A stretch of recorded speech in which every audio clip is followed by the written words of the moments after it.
In the game versus Milan versus Napoli, it looked like Milan put out an absolute B team with all of our starting players missing pretty much.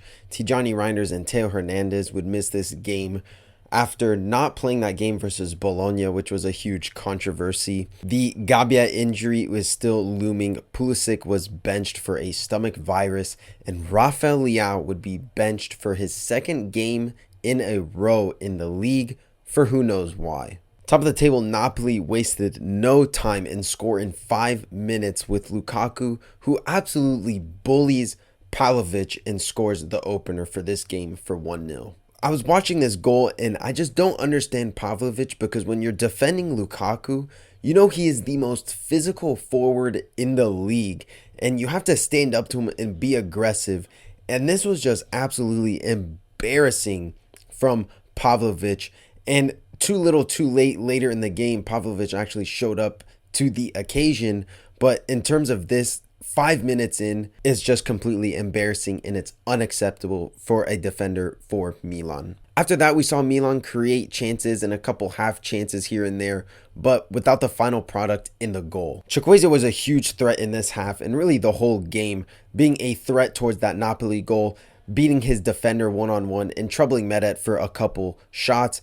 And I also really liked Musa in this game. He was kind of playing like the Reinders role a little bit, being a standout in the midfield, great linking up play, and just being an overall outlet and a presence in the midfield, which I thought was brilliant from him. So I want to tip my hat to Yunus Musa. And just when we thought that there was a goal in sight looming about, Napoli grabbed a second in the game through Kvaratskhelia. And I was watching this goal and I was just wondering why he's given so much time and space to cut in. And our midfielders have to be occupying that space on the top of the box to eliminate the threat. But I am going to put a little bit of blame on Fofana here, just because he is just giving Kvaratskhelia that space to go into and run. And of course, he's always going to take a shot. I do think, though, Mike Maignan has to be doing slightly better to get to this save. But regardless, it shouldn't have to come down to Mike Maignan for the defensive incompetence that this team has showed, not just this game, but throughout the whole season. And that was the last action of the half. And for me, the scoreline really didn't reflect how the game was happening, because I actually thought that Milan were playing well, creating chances through Chukwueze, who I thought was offensively our best player that half. Okafor and Loftus-Cheek were absent, did absolutely nothing. And like I said with Yunus Musa, he was probably one of our standout midfielders as well. And then the second half, we respond well, and Chukwueze crosses a ball and it's met by Alvaro Morata, but it's called offside and we're back to square one. And it looked like Napoli didn't even get out of first gear in this game, but Milan kept trying and trying, but our finishing and our quality really let us down today. And finally, Leao comes in as a sub and instantly makes an impact, more than Okafor has done all game. And I know there were some talks of Okafor starting over Leao, but let's be real, guys. Let's, kind of take off, the goggles a little bit and really look at the situation. Leao has to be a starter. And this leads me into my next point. I think Fonseca was very naive in his selections today, especially when you know Pulisic is going to be out with this stomach flu or whatever. You still have Leao on the bench come minute 1. And I've backed Fonseca all season. I feel like I've been very vocal about his support and how it's important for us fans to get behind him. But when you do these actions and when you bench Leao and now 2 back-to-back league games, especially with all the hate and the criticism that's been going around Leao, oh, he doesn't track back, this and this. And how is this going to help his game by being benched and coming on with only 30 minutes to play? And a player like Leao should not be on the bench, especially because we know the quality that he can bring. Fonseca must change his system to get the best out of Leao, not Leao trying to change his game to get the best out of this Fonseca system. That's not how it works.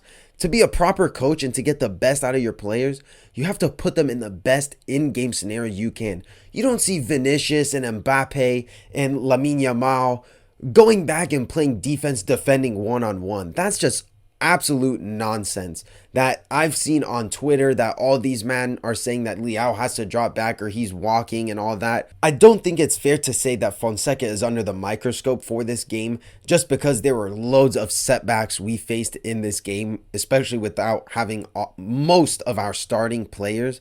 But there are some question marks that are now kind of coming into the back of my head. One of them being team unity. And after that derby win, we were all hoping that we would really see Milan gain momentum, especially after that poor start to the season. And after that game, I was really starting to become optimistic, because that was the perfect time to essentially start the season, get the most out of players, and really build off of that. What did we do great in that game? How can we do better? And so on. But it never happened. And these next couple games, I think, will be crucial for Fonseca's job. And I don't know what the management will do in these next couple months regarding the situation, if it gets better, if it gets worse. But for me, I wouldn't be upset if Fonseca walks out. But I think it would be a little bit unjust, just because I feel like he deserves a little bit more time. But if he keeps making these Leao decisions to put him on the bench over Okafor because Leao doesn't go back and play defense, I think that's just utter nonsense. Change the system to compensate for Leao's defensive incapabilities. I think the scoreline didn't reflect what happened in the game. I thought Milan were more dominant for most of the game, but Napoli were just more clinical in those dangerous areas. And maybe you can say Maignan should get a glove to that Kvaratskhelia goal, but Fofana really should be closing down that space. And that's been a tale this whole season. Just defensively, we're not organized, and we leave silly gaps for the opposition to exploit. And that is on Fonseca. In terms of attacking, I feel like we played well. We created loads of chances and tons of half chances, and I really liked Musa in this game. I thought he was a positive outlook in this game. I said he was kind of like that Reinders type of role, which I think really suited him. And Chukwueze was a threat all game, in my opinion. So I think, again, building off of this is super crucial come these next games. Chukwueze is red hot on form, and Musa can be relied upon when need be. And not to kind of point out the obvious here, but I think with our more dynamic players, I think it changes the game offensively. And I think we would be talking about a completely different result if we had those players in. Let's go to tops and flops. Top for me, I'm going to say Chukwueze. Like I said previously, he looked like the most threatening attacker in that attacking line, which had no bite to it whatsoever. But Chukwueze really was the light in that attack. And now he's starting to really pick up red hot form, and especially in an important time of the season. Now let's go to flop. Flop, it was between two players for me, between Okafor and Loftus-Cheek, but I'm going to stick with Loftus-Cheek because, once again, I feel like a broken record saying this, but it's time and time again that this guy sneaks into the starting 11, and over again, he just has poor showings, and his passing and his link-up play were awful. And it's just nothing encouraging going forward. So for that reason, Loftus-Cheek is going to be my flop.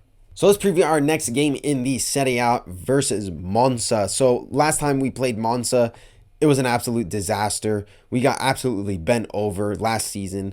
But this time, Monza in 17th place, just recently losing to Atalanta 2-0. And really, this has to be a must win. Once again, it's against a bottom of the table opponent. Monza have not been looking good all season, despite, they have Daniel Maldini, all them, man. And just looking at it on paper, Milan have to grab a result here. And I think if we don't, then there's going to be a lot of pressure on Fonseca mainly. But I think we're going to win this one. I think we're going to win.